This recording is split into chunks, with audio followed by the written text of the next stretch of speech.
Welcome to the $1 Million Nonprofit Podcast. I'm Tom Kelly, your nonprofit catalyst. As the founder of Charity Auctions Today and Donor Books, I've spent almost 2 decades helping organizations like yours break through fundraising barriers, engage communities on a deeper level, and accelerate meaningful growth. In this podcast, along with my incredible guests, we'll uncover transformational ideas, tackle challenges head-on, and share insider strategies that you won't find anywhere else. Each episode is designed to take your nonprofit to the $1 million mark and beyond, because impact doesn't scale by chance, it scales by choice. So let's get started. In this episode, we explore a game-changing opportunity for nonprofits collaborating with universities to strengthen impact, build capacity, and access valuable resources for free or at very low costs.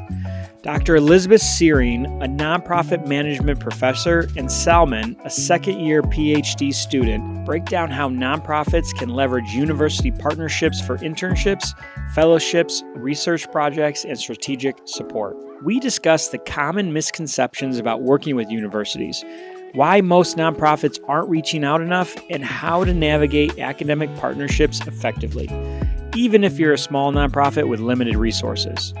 Salman shares his firsthand insight with working on real-world nonprofit projects, including a deep dive into financial data analysis with Charity Navigator. Plus, we uncover specific strategies for finding the right facilities, academic programs, or student initiatives that aligns with your nonprofit's mission. And at the end, we answer the critical question, at what stage should a nonprofit approach a university for help? You'll leave this episode with practical steps on starting to leverage academic partnerships today and a new perspective on how universities can become key allies in your nonprofit's growth. Elizabeth, thank you so much for being on the $1 Million Nonprofit Podcast today. Thank you so much, Tom, for having us. Yes, and I know you have one of your students, Salman, here. He is a second-year PhD student. Thank you, Salman, for being here. I know you're going to share some of your insight on some experience that you had with working with some nonprofits with the university. So we're going to loop you in towards the end and get your insight on how that has been so far. So this episode is all about how nonprofits can work with universities. And I really want to kind of dive right in with my first question is, what are some of those common misconceptions that nonprofits have about working with universities? Because I think a lot of nonprofits don't even know it's possible, or they might think that maybe their nonprofit is way too small to even, be able to work with a large university. Well, and I hear exactly what it is that you mean, because most of the time when I am working with my colleagues in the field, they're very surprised to hear that, in fact, we do more at universities than just teach and do research. And so I think there are a couple misconceptions about universities. And the first is that there are no nonprofit related classes. So maybe 30 years ago, there weren't any classes specifically about nonprofit management. But now I am willing to bet that there is a university near you that has multiple nonprofit courses in it, and potentially even a nonprofit certificate or degree plan. And so there actually are nonprofit related courses. You can major in this in college if you want. And there are always a lot of offerings normally for postgraduate education as well. And so even like within the scope of what we think universities traditionally do, there is nonprofit stuff there. But I think that there's also a misconception maybe that, teaching is all that we do, or maybe with a little bit of research, and we're kind of, the professors are locked in this ivory tower and we're not really interested in what's going on outside of it. And just that is 100% not right, especially for nonprofit faculty. Because even those of us that are at the nerdiest of the nerdy universities, so what we call R1s, research universities, we are still very, very interested in building the capacity of our local community. We wouldn't be in this space if we weren't profoundly motivated by what was actually happening, what is actually working in the nonprofit sector. And I think the third misconception is that it all costs money. So that, doing anything with a university, like they're these, big institutions, or maybe a small institution that's really, a private, institution, and it must cost an absolute, ton of money, just like any other consultant. And that's also normally wrong, because we have all sorts of resources that are either discounted or in many cases free, depending on what it is that you need. So the relationship, depending on what program or university you're working with, might feel like a consulting relationship, like you're getting, real goods and services. You are working with someone. You are actually making progress. But it may not cost you much of anything, if anything at all. Many of our projects do not come with any cost to the nonprofit. And so I would definitely think that those three things are holding people back, and they definitely do not need to. With having so many more nonprofit related courses at a university now, does it make sense to have a nonprofit that's maybe looking for internships or interns to kind of reach out to maybe some of the professors that teach those classes to see if they have a student that might help them in some area of their nonprofit over the summer? How many people actually or nonprofits reach out to the professors of those classes and ask for those resources? Well, not enough, for sure, which is unfortunate, because not only do we have students that are interested in having an internship, but some of our degrees actually require students to have an internship. And so we have all of these students that really need an internship in order to graduate. But if the professor or the Office of Career Relations or whomever it is that coordinates those internships don't have enough, we're having to send students that are, otherwise really, really good and motivated to be a part of the nonprofit sector.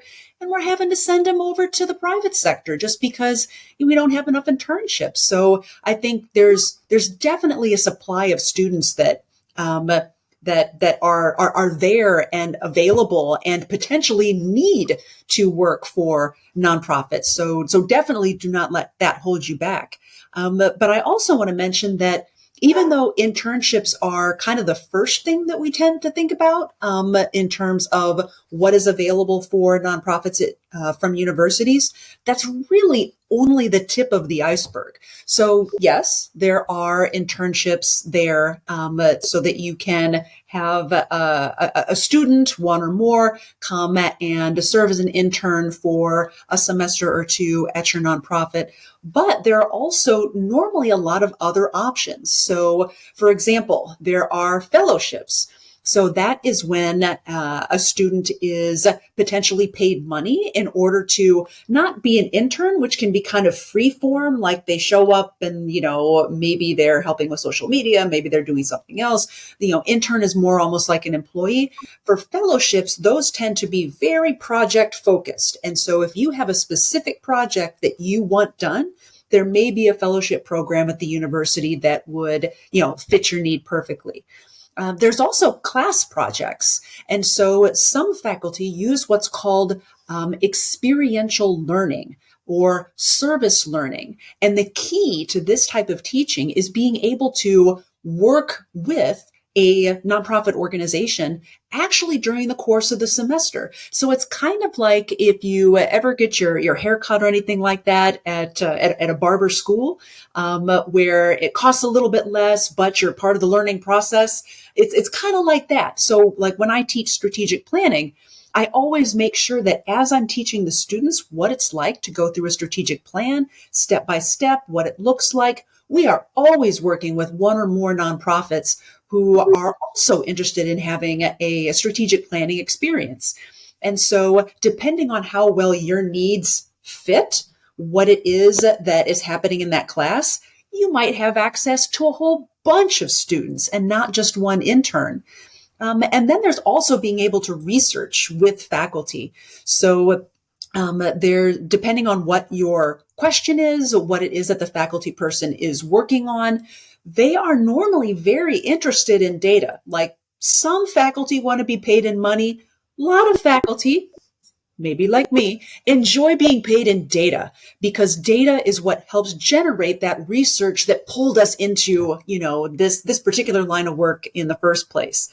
And so this is where sometimes if any of these things are going to cost money, the research might, depending on what it is that you need done, how much of the professor's time you need. But depending on what it is that you need done, like if you want to know what the, baseline level of unemployment is in your region, 100%, there is some professor that is going to be able to answer that question. It really is just kind of finding that person, communicating, and then moving forward. But there are all these different types of resources that are available through your university. Can you give me a couple more examples of some resources other than fellowships and internships that might be probably the most valuable ones?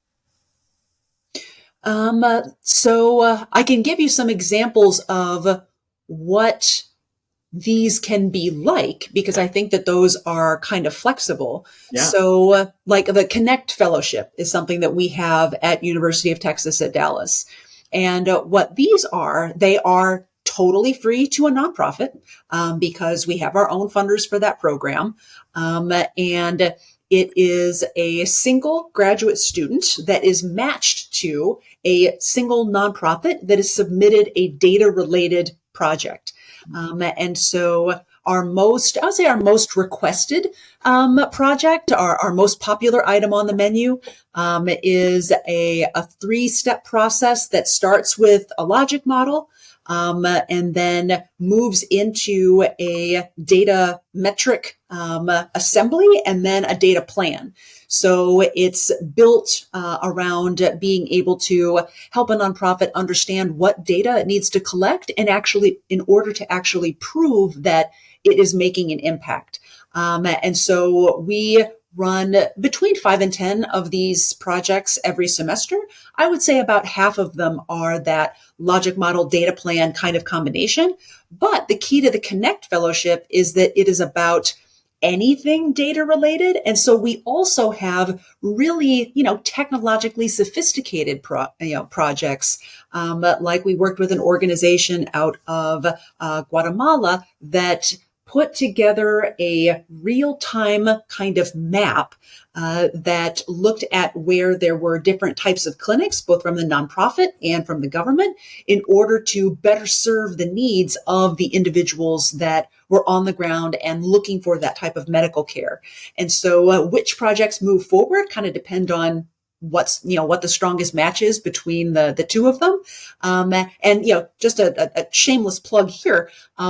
We open up our Connect Fellowship application in a couple weeks. So depending on when this airs, this is something where you could quite literally log in and fill out an application and be considered for this because we're not bound by geography with the Connect Fellowships. But to give another kind of example of the class project, so we worked with Charity Navigator this past semester on a research project involving their metrics. And so many of the people that listen to this podcast may be familiar with Charity Navigator, and they have different types of beacons and ways that they evaluate and kind of illuminate different aspects of nonprofits. And so they worked with one of my classes, a whole PhD class, and Salman may tell us a little bit about this toward the end of the podcast. But they worked with 10 PhD students in order to essentially take all of this big pile of data about the nonprofit sector in the U.S. And kind of take put together some insights from the data, where are we as a field? What does this look like? And kind of what the metrics that Charity Navigator was looking at. And we wanted to see what those metrics looked like before, during, and after COVID as well. And so this is a project where, they could have hired a private consultant. They could have worked with me directly for research, but what worked best was being able to work through me and work with a class in order to have, the experience of 10 different researchers kind of working on this project, which was really unique for me and very, very exciting. And so, if we were to, get a nonprofit listening today, and they want to basically find the right facility, find the right resources, like where is the perfect place for them to start? Like, how do they just get started? Whether it's research or reaching out, where can they start? I think the best place to start is one, a local university or college near wherever they are. This doesn't mean that you're locked into them for sure, but it is easier for you to drop by, talk to the class. Working with that local or more local college just might be easier in terms of scheduling or things like that. But it's not a necessity. And so at whatever university or college it is that you pick, I recommend finding the faculty person that teaches the nonprofit courses. One, because they are going to be, familiar with what it is that you do, but also they are going to have an idea of where else in the university, if they're not the right person, where else it is that you need to go. So, for example, if a nonprofit comes to me and says, what we really need is an intern. And I'll say, that is fantastic. Let me put you in touch with this, office over here, because they're the ones that handle the system that handles, all of the internships for the college. But I know that because I'm the one interfacing with nonprofits and I'm used to that request. And so finding the faculty person, and you can do this just by, a Google search, or looking, I would look first in the Department of Public Administration or Government, because that's where about 2/3 of the nonprofit professors are employed in the US, is actually in schools of public service or public administration, not the business school. But look there first, or use a Google search, find us and reach out over email, because we can help you avoid, knowing whether you're supposed to be talking to the Office of Community and Foundation Relations, which exists at UT Dallas, or the Office of Student Volunteerism, which also works, exists at UT Dallas. We'll have had to figure out which one of those you are supposed to be talking to. And if we can't, hook you up with the right resources, we will know who it is that you need to talk to, and we can sort that out and get you connected to the right spot. And after you reach out by email or phone call, do you think it's beneficial to actually visit in person and meet the professors, go to the school? Or nowadays, is it not necessary anymore? I think it is. It's a nice touch. It'll depend on the faculty person. So depending on what university is near you or that you might already have a relationship with, it may, work for them, or it may not.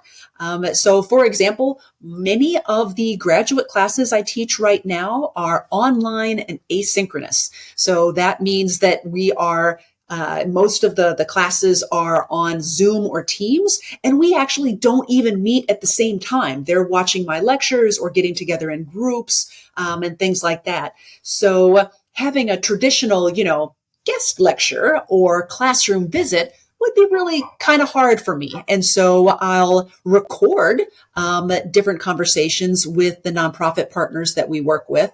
But them showing up at my office, even if I'm there, really doesn't have a whole lot of benefit to them or to the students that they might be working with. But it can still depend. So I still go to my office. I still, have lunches and coffees and stuff like that. So it's really just kind of up to the situation that the class or the students might be in, and also just the preferences of the nonprofit and the professor. Plus, I found that even in the kind of online asynchronous space that I teach in, it's often really beneficial, especially for those one-on-ones like internships or fellowships, to coordinate some kind of visit to the nonprofit.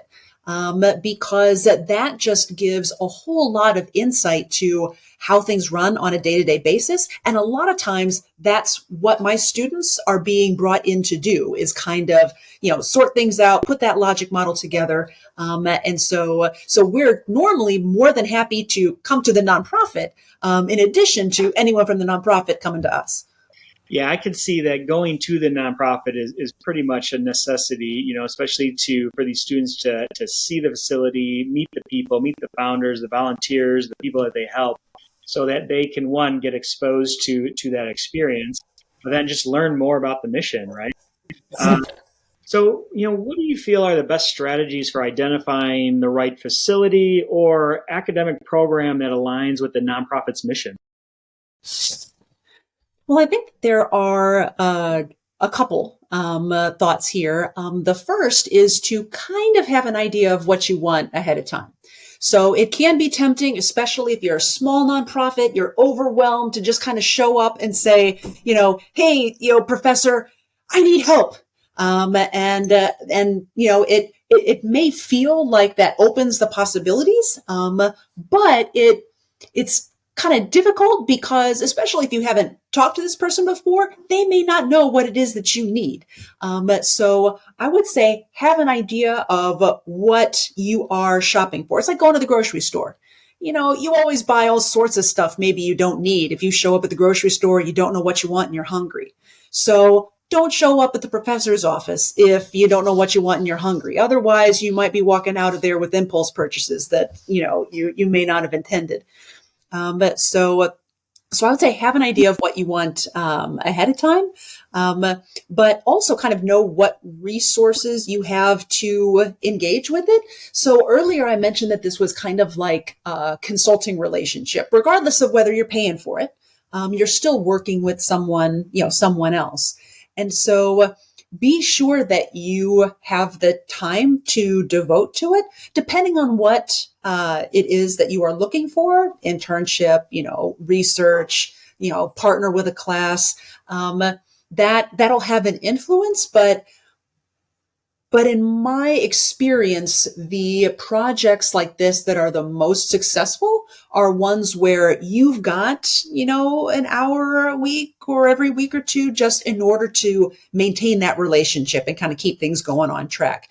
Just like you would never want a consultant to show up, talk to you for an hour and then 3 months later come back with a final deliverable. You don't want whatever it is that you're getting from a university to be like that either. So make sure that you do have at least enough time to help kind of manage the relationship in order to get what it is that you really want. Do you find that a lot of nonprofits that reach out to you, they kind of have that idea of what they're looking for ahead of time? Or some of them like, hey, I heard this is possible, and what could you do for me, type of thing? I think that it's more toward what is possible. But one of the things that I always try and do, like when I meet a nonprofit for the first time, I'll have what in consulting language would be a scoping conversation. So even nonprofits that apply for something specific, like the Connect Fellowship program, they'll submit their, in order to apply for the Connect Fellowship, you have to have some kind of program idea. So like, this is the project that we want help with. Even when they think they know what they want, I will in fact have a call with them to really find out what the needs are. So there is going to be, hopefully, a conversation of kind of discovery and talking more about what it is that you really need. And this can happen, even if you went in thinking you know exactly what you want. Maybe there's something we got to do ahead of time. So a lot of these logic models are driven by something that has been told to somebody by a funder. Maybe you didn't get the grant because you didn't have, anything put together to demonstrate your impact from the program you've already been running. And so a nonprofit will show up and say, hey, we got denied a grant because we don't keep track of things. so help me keep track of things. How do I show impact? And so many more organizations will show up kind of with that broad need. And then we figure out exactly what it is that we need to do. Like, do we need to go back to, the logic model and piecing it all together? Maybe you already have one of those. But I think anything where you can show up with an idea of kind of knowing yourself, knowing what your pain points are, then that helps us kind of get a better grasp of, how we might be able to help, because that's something that most nonprofit faculty I work with are very careful about. And that is, we know that you know what you do best. So we are not here to, lecture you on what it is that, how we think that you should be, deploying your services. We don't, that's not what we do. So we are here to help you make the world a better place. And so the questions that we ask are really just trying to explore what that need is so we can more precisely match you with whatever resources we have access to. So don't feel inhibited if you don't know exactly what it is that you want. But don't feel insulted if you think you know exactly what you want, but we still have questions. Yeah. And maybe it goes a different direction, right? You have to be open-minded to what's the possibilities, right? So I think this is great. Yep, go ahead. Finish your point. And just to add, it's also not a one and done either. So a lot of these initial kind of reach outs and conversations are more about kind of putting the plan together for an ongoing relationship. Maybe you just need one small thing done, but a lot of organizations that we work with will do one thing and then they'll do another. So we'll have someone that comes in and, does a Connect Fellow at first, but then decides that they also want to have interns, or they'll come in for a Connect Fellowship and then this will lead to another project. And so they apply for another Connect Fellowship the next time that we run the program. So it's one of the ways that universities got a bad name was because, like an INGO, they would swoop in, deploy knowledge, and then fly away. And so much of what we do is not designed to be like that. So don't think that you've only got one shot. We are members of the community as universities and as faculty, individual people. And so we're building relationships, not just working a problem. Well, I think this is great information. I want to get Salman's point of view from the student side that has actually worked with some of these nonprofits. So, Salman, I want to ask you a couple questions. And then, Elizabeth, I got one final question for you before we wrap up. But, Salman, real quick, you've been working with nonprofits. What were some of the skills and experience is that you basically attained or gained from working with some of these nonprofits? Yeah, I'm very happy to talk about it. So just to give you a brief backstory, so the project or the class that I took was with Dr. Searing, who is here with us today.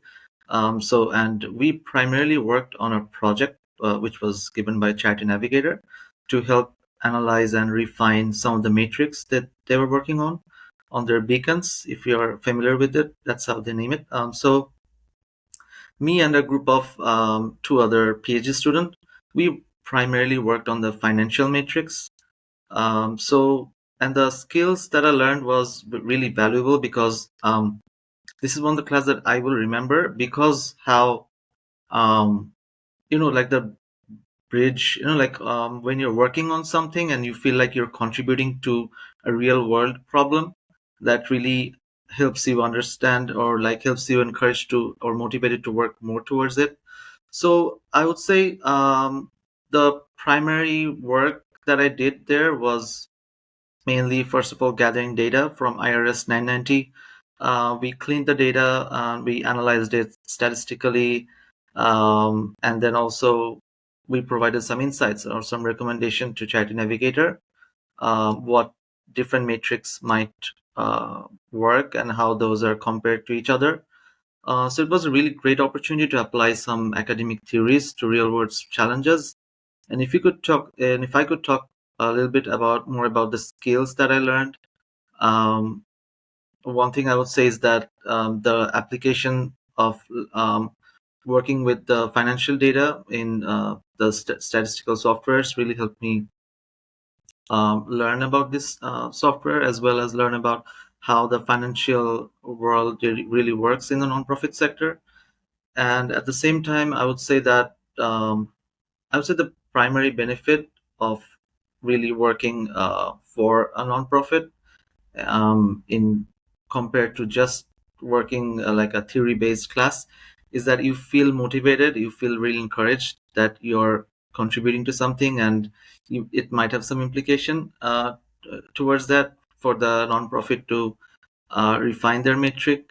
So it creates a sense of achievement or like encouragement for the students, especially in the PhD.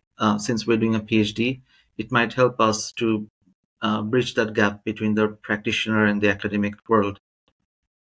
And did you work with, one main contact at the nonprofit, or how was that kind of the bridge or the between kind of the university and the nonprofit? How did you get the information or the tasks to do on a daily basis, and who did you communicate those to? So since this was a class, like a PhD level class, so our primary contact was our instructor or professor, which is Dr. Searing, and she basically was the connection. So she used to go back and forth between Charity Navigator and our students, and she used to delegate tasks on whatever was needed to be done. So we had a syllabus, like what to do and our end goal. So throughout the whole semester, it was a long semester, the fall of 2024. So we worked for nearly like 4 months to gather data and analyze those data, and also we had a meeting with Charity Navigator as well. So overall, it was a really uh, intense, I would say, project work, because everyone, the all 10 students were grouped into different groups, and we worked on different. So I worked on finance data, but the other team was probably working on fundraising or governance or some aspect of the entire nonprofit sector. So we covered everything, and the project was also very detailed, and it was very, I would say, stat heavy. We did as much quantitative analysis as we could. So I believe, I hope it will help Charity Navigator in some way, or even if it doesn't, paves the way for other instructors and other students to be encouraged to be in that sort of a class where we are directly working with a nonprofit. Well, that's great. Well, thanks so much for sharing that story, and it's great to actually hear some firsthand knowledge from somebody, a student that actually was there to influence and help a nonprofit, through some of these programs. So here's my last question, Elizabeth. We have nonprofits that listen to the show. I wrote a whole book called The $1 Million Nonprofit that basically takes a nonprofit from zero revenue to over $1 million in revenue. At what stage do you feel a nonprofit's a good candidate to kind of approach a university to maybe ask for help or ask for some resources? Is there a certain maturity level that you suggest being at before or to really get the most impact from the experience? Or is it really kind of open to all different levels for different, skills or tasks needed? I think that's a good question. I think that naturally all organizations of all sizes could benefit. But I think that organizations that are under $1 million stand to gain the most, because it's all about building capacity. I feel like every day you wake up, it's about, well, what can I do today with what I've got? And what I've got is the constraint on the being able to actually make a difference in the way that you're hoping. And it's the, under $1 million that, and I mean all the way down to, just starting up, that this need for capacity is where universities can help the most, because the organizations that I work with in strategic planning, the organizations that I work with in financial management, the organizations that I work with for my broad management class, the organizations are normally smaller because if money was no object, then they would go hire some pricey consultant. But they're not. They come to, they come to me with a particular need, say, I really want, to have a strategic plan, or they're referred to me by somebody. So in that way, it's kind of like a doctor, where I'll be talking to a funder, and the funder will say, hey, I, met this organization. They applied for this grant. I think that eventually they'll be a good candidate, but they really need to work a little bit on what their vision is, or they really need to work a little bit on program evaluation. Do you have a way to work with them and kind of hook them up with some resources? So organizations kind of come to me in all kinds of different ways. But I think that the desire to build capacity is what the qualifier is. And really all of us want to do more. But the organizations that can't afford to hire the consulting shops to help them do more, I think those are the best fit for, at least for most of what it is that I do on a day-to-day. Well, and I think it goes back to one of the first things you said, where not enough nonprofits are reaching out. And I would assume that, universities want more nonprofits to reach out, because they need them and the projects and the students to get involved to kind of help, manage or maintain the classes, or put these projects in place. So I can see why, don't be afraid. If you're a small nonprofit listening, don't be afraid to reach out. Like, they want nonprofits to reach out. They want to help. And I think it's just a win-win all around. 100%. And I think that, even nonprofits that are used to reaching out to universities for like volunteer weekend, maybe you already work with your university because you get a couple fraternities and sororities to, do something once a year. It's just, there's so much more available to you than that. So I just want to make sure that everyone listening knows that there is really no end to the resources and the creativity that you can work with at your local university. And if you've already got a relationship with them for volunteer weekend, that's great. But don't be afraid to look beyond volunteer weekend, because your needs for capacity are greater than that. And our ability to connect you with resources can definitely help you meet that need. Wow, this has been wonderful. Thank you so much for sharing your knowledge on this. And I think a lot of this is going to open up a lot of doors for nonprofits to think outside the box and reach out to the local universities and ask for that help.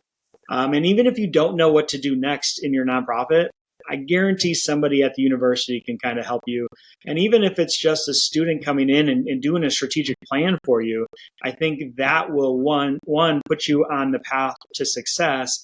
But two, just get that momentum going of just getting one thing done and off your plate so you can focus on the next thing, so that you can basically just drive your mission forward. So Elizabeth, Salman, thank you so much for being on the $1 Million Nonprofit Podcast today. This has been great.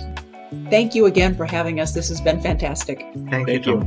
Thank you for tuning in to the $1 Million Nonprofit Podcast. If you'd like free resources to take your nonprofit to the $1 million mark, visit realtomkelly.com/playbooks. And because I'm committed to helping nonprofits maximize their impact and reach as many people as possible, contact us at hello@realtomkelly.com to explore bringing me in to speak at your next event. And as always, I'm looking forward to sharing more transformative insights with you on our next episode.